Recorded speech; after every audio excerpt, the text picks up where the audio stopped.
एक किसान की जेब कट जाती है। वो शिकायत करने थाने पहुंचता है। थाने में ना तो उसकी बात सुनी जाती है और ना ही रिपोर्ट लिखी जाती है। पहले से परेशान किसान थाने में डरा और सहमा खड़ा रहता है। फिर अचानक पूरा थाना सस्पेंड हो जाता है। द हिंदी टॉप लाया है आपके लिए किस्से और कहानी। मैं हूं आपके साथ उपासना सिंह। ये किस्सा साल 1979 का है। बात पुरानी है लेकिन 16 आने सच है। ये किस्सा जुड़ा है देश के पूर्व प्रधानमंत्री चौधरी चरण सिंह जी की जिंदगी से। इटावा का उसराहार थाना। शाम का वक्त था। एक किसान थाने में दाखिल होता है। किसान के चेहरे पर मायूसी थी। साथ ही थाने में पुलिस वालों को देखकर वो डरा और सहमा भी था। अपनी बात कहने में किसान हिचक रहा था। उसे डर था कहीं पुलिसकर्मी बात सुने बिना ही उसे थाने से भगा न दे। इसी दौरान एक सिपाही किसान के पास पहुंचता है। पुलिस वाला कहता है, क्या परेशानी है, यहाँ क्यों खड़े हो? दबी सी आवाज में किसान कहता है कि साहब, मेरी जेब काट ली गई है। अब मेरे पास पैसे नहीं हैं, मेरी रिपोर्ट लिख लीजिए। अब पुलिस वाला किसान से ही सवाल जवाब करने लगता है। पुलिस वाला कहता है, इस बात का क्या सबूत है कि तुम्हारी जेब किसी ने काट ली है? कहीं तुमने पैसे खर्च तो नहीं कर दिए या फिर कहीं गिरा दिए हो और अब तुम झूठ बोल रहे हो? इसका जवाब देते हुए किसान कहता है, वो मेरठ से इटावा बैल खरीदने के लिए आया था। उसके पास बैल खरीदने के पैसे थे जो कि चोरी हो गए। पुलिस वाले के सवाल यहाँ खत्म नहीं हुए। वो पूछता है, क्या वजह थी जो तुम मेरठ से इटावा बैल खरीदने आए? किसान कहता है, यहाँ बैल कम कीमत पर मिल जाते हैं, इसीलिए वो इटावा आया था। कुल मिलाकर पुलिसकर्मी का कहना था कि रिपोर्ट नहीं लिखी जाएगी।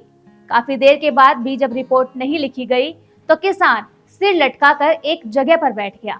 इसी दौरान दूसरा सिपाही उसके पास पहुंचा। सिपाही बोलता है, रिपोर्ट तो लिख जाएगी लेकिन जेब ढीली करनी पड़ेगी। इस पर किसान कहता है कि उसके पैसे तो चोरी हो चुके हैं, अब उसके पास देने के लिए कुछ भी नहीं है। काफी देर की नानुकुर के बाद पुलिस वाला रिपोर्ट लिखने के लिए राजी हुआ, लेकिन उसे 35 रुपए रिश्वत चाहिए थी। पुलिस वाले ने कागज पर रिपोर्ट लिखी और आखिर में एक पेन और अंगूठा लगाने के लिए स्याही का पैड किसान के सामने रख दिया। इसके आगे जो हुआ, उसने रिपोर्ट लिखने वाले पुलिस वाले के साथ पूरे थाने के होश उड़ा दिए।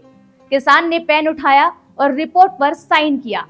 अपने कुर्ते की जेब से एक मोहर निकालकर स्याही के पैड पर लगाई और कागज पर थप्पा मारा। साइन के साथ नाम चौधरी चरण सिंह लिखा था और मोहर पर प्रधानमंत्री भारत सरकार छपा था। जब पुलिस वालों को पता चला कि किसान के वेश में खुद प्रधानमंत्री थाने पहुंचे हैं तो उनके होश फाख्ता हो गए। थाने में हड़कंप मच गया और ये सूचना कुछ ही देर में पूरे जिले में फैल गई।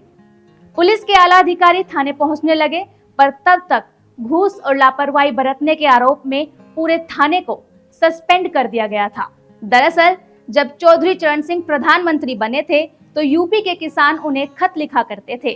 खत में पुलिस के रवैये की बात कही होती थी। किसान बताते थे पुलिस उनकी बात नहीं सुनती भी है तो घूस लेती है।